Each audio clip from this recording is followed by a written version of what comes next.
Hello there, Internet. Last time, I was claiming that everybody believes dumb stuff, so it's okay to have the experience of discovering that something you believe is dumb. It's a very natural process, in fact. So I figured, in the interest of full disclosure, let's go over some dumb stuff that I've believed over my time. This is roughly chronological, so it's going to start with trivial stuff and get to more interesting stuff, but here we go. So, number one. I believed as a child that if you bled from your head at any point, you just died. That was a death sentence. It was over. So you can imagine when I was 6 and I fell off of a wall climbing over it, I was pretty upset when I noticed a little blood dribbling from my head. A lot of screaming, a lot of freaking out, a lot of my dad laughing at me. Dumb belief. Discovered empirically that that's not true. And as a person who subsequently became very, very ludicrously tall, I mean, not actually ridiculously tall, but too tall for the world as it is constructed. I have proven again and again and again that bleeding from your head does not actually lead you to death. Number 2, when you reach the 4th grade, you must join a gang, non-optional. That was my understanding of how things worked all the way through elementary school up until 4th grade when I went, nobody's made me join a gang yet, this is great. Now, I did hide in the library for much of 4th grade during like elective free play times, so I don't know, maybe they just missed me, maybe everybody else did join a gang, but that's what I believed. Obviously from that, it's probably evident that I lived in not the nicest neighborhood as a young person. There was a fair amount of gang violence. I was terrified of it, and it's part of why I became such a tremendous nerd. So, turns out that's not true. I believed I was abducted by aliens as a kid. Because when I was a kid, people made bad decisions, and so I watched the movie Fire in the Sky when I was like 7 or something like that, and it says it's based on a true story, and I didn't realize that the media lies at that point in my life, so I was like, I guess this is just a thing that happens sometimes, and it turns out I probably have something like a mild sleep disorder, so I'm actually really prone to sleep paralysis, which is where you're chilling. Basically, the chemical cascade that paralyzes your spine to keep you from running around when you're dreaming has a malfunction, and so you're conscious and awake, but you're still actually paralyzed. And very often that's accompanied by a really, really intense feeling that there's something malevolent in the room with you, which is probably where like a lot of vampire mythology and witch mythology comes from. So there's this bad thing that if you roll or in any way move and make it realize that you are conscious, then it's going to descend upon you and do some awful thing. In addition to that, once in a while I would sleepwalk, and so I would not remember that, and I would get back into bed and not disturb the covers at all, but often I'd be facing the wrong way. So, once in a while I'm paralyzed and there's an alien in my room getting ready to abduct me, and then I like wake up and I'm freaked out. And other times I would wake up and go, why am I laying at the foot of my bed and all of my covers are undisturbed? Like, clearly that was just careless aliens. That's the only assumption that makes sense, right? So those are my youthful things, and some of those persisted very long. But eventually you discover that those things aren't true. When I got older, I kept running into things that I believed that were dumb. One of the dumbest things, from my perspective, that I believed is that consistency is really valuable. So I thought that if I behave this way in context X, then every time some other context X arises, it's really important that I behave in exactly the same way. And what that leads to is spending a life that's just obsessively evaluating every situation that I'm in to try to figure out what box does this go into. Because it's really important that I figure out the box so that I can figure out the response, because otherwise I might do a thing today that's different from what I did in a same situation previously, and that is just unconscionable and absolutely unacceptable. And so you end up with this sort of like box cognition, like which box is this, instead of actually just experiencing the world as it is and figuring out what to do with this situation anew. And it really leaves you susceptible to sunk cost fallacies and other sort of cognitive biases that don't serve your well-being. It took a long time, well into my 20s, for me to kind of go like, oh, that's really dumb. Why am I so into that? Holy crap. If I just actually think about the experience I'm having right now, I can just figure out what I need to do right now rather than trying to figure out which of my past experiences I can shoehorn this experience into and then be beholden to that guy. Overwhelmingly, when I look back, that guy was a jerk and didn't know what was going on anyway, so why am I so invested in replicating all of his miserable experiences? I don't know.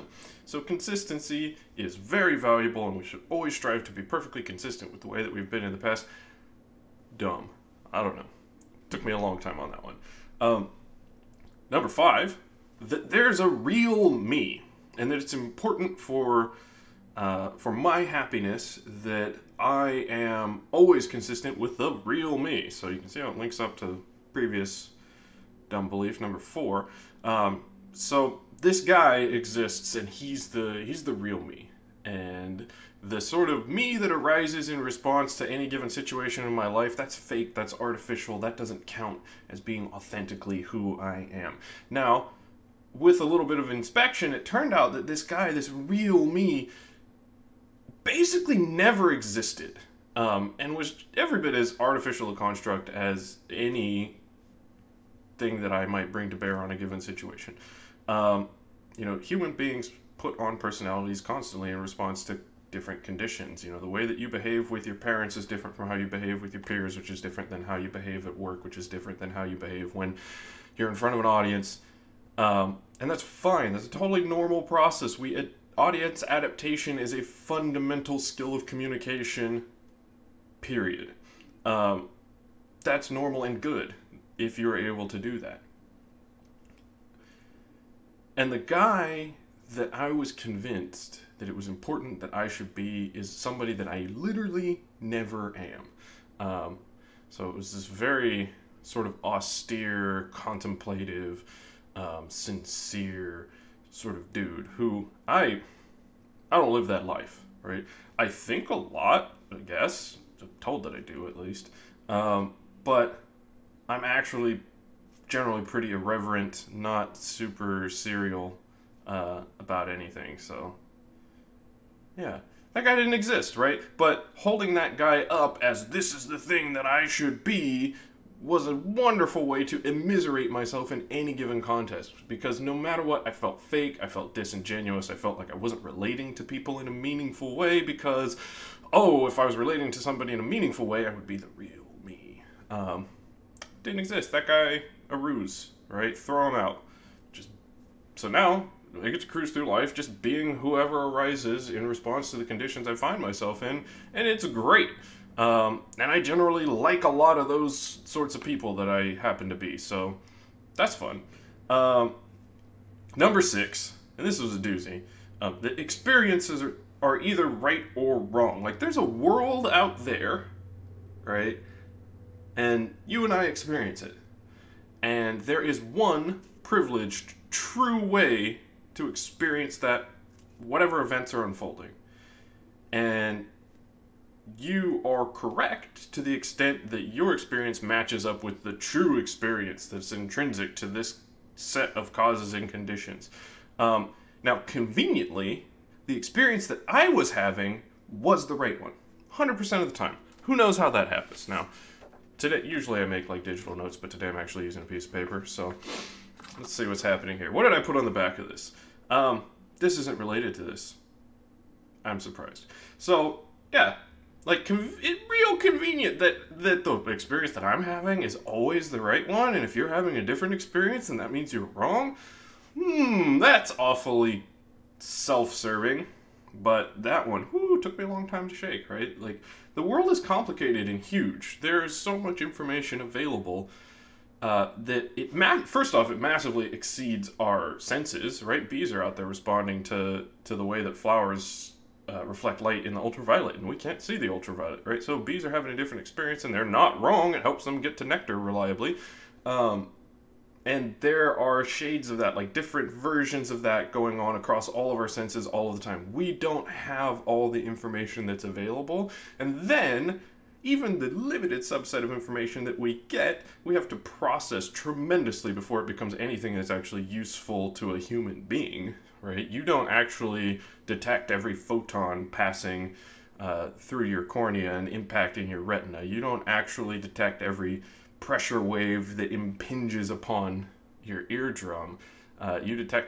You experience this highly processed, highly refined version of the raw sensory information coming in, and you don't have the bandwidth to receive anything but a tiny fraction of it that lower level subsystems in your mind have decided are the most relevant to what you're experiencing right now. So if I'm having an experience based on something going on in the world, it's like my experience is composed of 2% of the information possible, and you might get a different 2%, and we can have very different experiences, and nobody has to be wrong. Much happier way to live life if you keep that forefront in your mind. So that's it. Those are six really dumb things that I've believed over the course of my life.